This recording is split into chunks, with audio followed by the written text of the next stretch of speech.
it's Shay with O.W.N Fitness, and today we're going to do a joint movement prep. So we're going to start with our toes and work our way all the way up. The point of this is to warm up each joint before you do it, so we're not just going to warm up muscles, we're going to warm up the joint. So that way you can work on proper movement mechanics and improving mobility and strength in those positions. So starting with the toes, you're going to spread your toes as wide as you can, lift them up, so flex your toes towards the ceiling, place them on the ground, lift your heels up. Heels down, toes up, toes down, heels up. So really focus on trying to create space in your feet. Think about what you feel touching the ground. So are both of your big toe knuckles touching? Are both of your pinky toe knuckles touching? And how does it feel in the backs of your ankles? Are you having a hard time getting up onto your toes? And just think about things to work on. From here, we're going to do ankle circles. So I highly recommend doing this barefoot or in sock feet so you can really get on the tops of your feet. But you're going to draw a nice circle with your foot, keep your toes on the ground, and if you're wearing socks or barefoot, roll on like the tops of your toes. So it's going to get a stretch in the front of your ankle as well. So you'll do a couple to the outside, a couple to the inside, really trying to get lots of movement in there before switching other sides. So again, pay attention to what you feel. Pay attention to if one side needs a little more love and attention than the other one.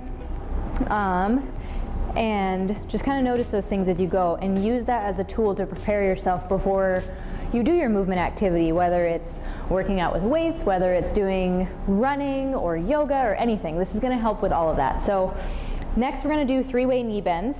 You're going to start standing on one leg. You're going to bend your leg straight back, turn your toes out to the side, bend behind that knee, turn your toes in, and kick out.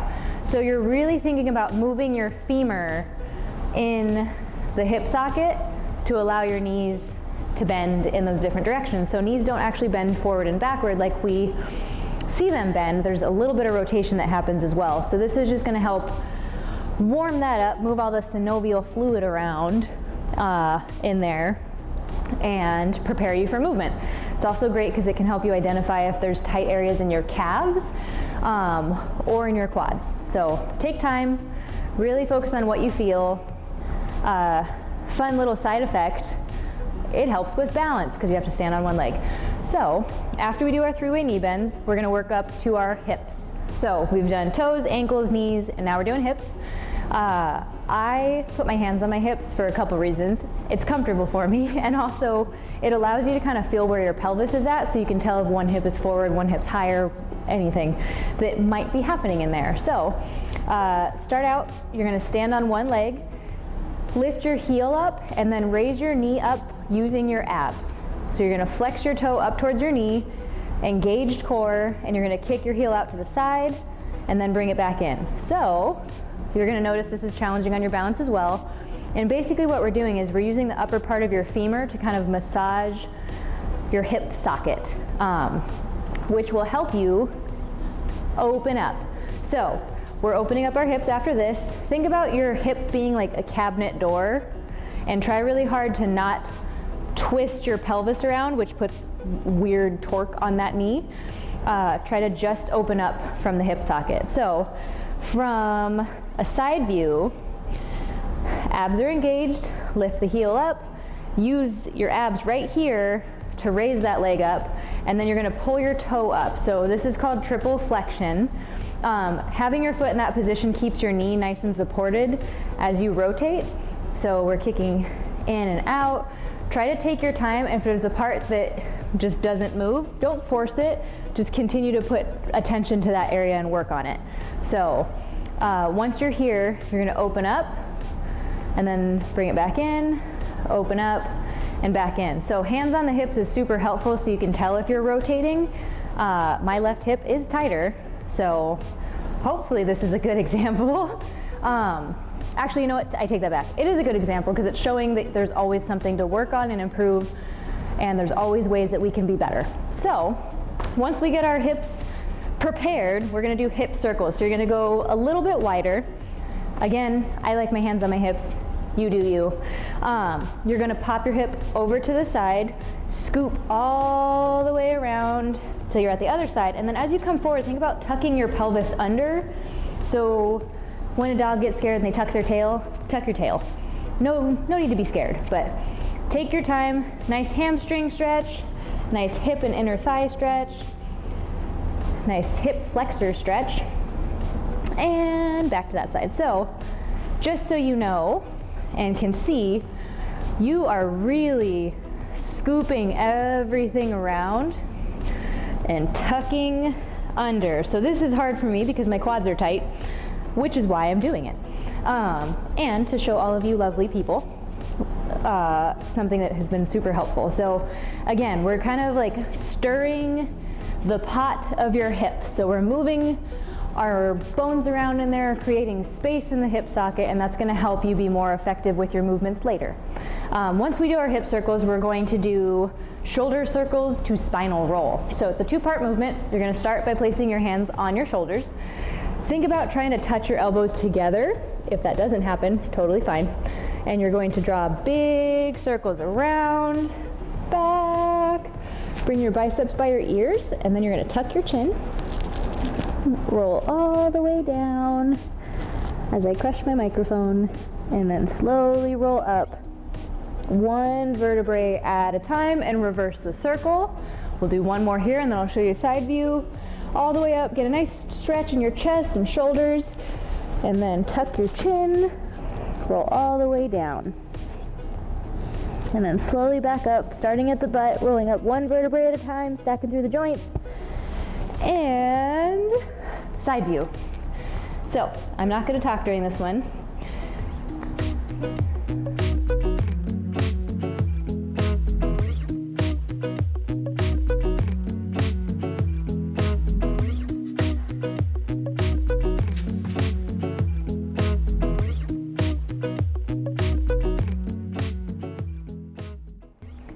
Okay, now that our spine and shoulders have started to be warmed up, we're going to do more on the shoulders because lots of our life is forward and not a lot of it allows for movement other than that. So first shoulder circle, we're going to start by looking at our thumb, palm facing in, and you're going to slowly bring it up. Look at your thumb as you go, turn your thumb down and away so you're rotating your palm so that way your pinky is now on top and your thumb is now on bottom as you go around.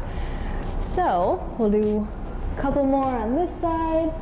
Really work on the range of motion. So if yours doesn't look like what mine is looking like, that is okay because we have different bodies and different experiences in those bodies. Like I've had lots of shoulder injuries, so I've been doing these for years. Take time, focus on what you feel. So side view, palm starts out facing in. Look at the thumb as it goes up. Boom, flipping around and all the way back down to that starting position. So again, with this, try really hard to not elevate your rib cage, to try and keep in a nice strong core as you go through the movement. Just gonna help you develop those better patterns so that way as you're doing pressing movements, whether it's weightlifting, whether it's push-ups, or whether it's yoga things, or whatever else you might be doing in life, this is going to help keep your trunk supported as you open up your chest. So a lot of us are kind of here all the time, so everything gets tight and pulls in weird ways, and that's just going to help loosen those up. So the final programmed one is going to be neck circles. So you're going to tuck your chin, draw a huge circle with your nose, and really focus on the sensation that you feel as you do this. So if you notice that one side is tighter, like this side on me, take a little longer there.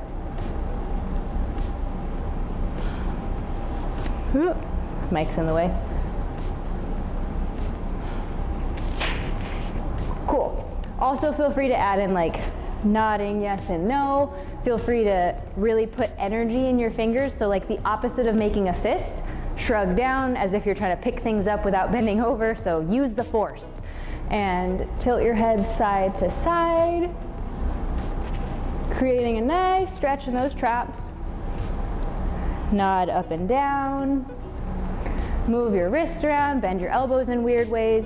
Just try to take your joints through movement, because a lot of them don't actually go through their full range of motion because our life doesn't make that happen. So we have to put a little more attention on it so that way we can do all the things we want in life for a very long time.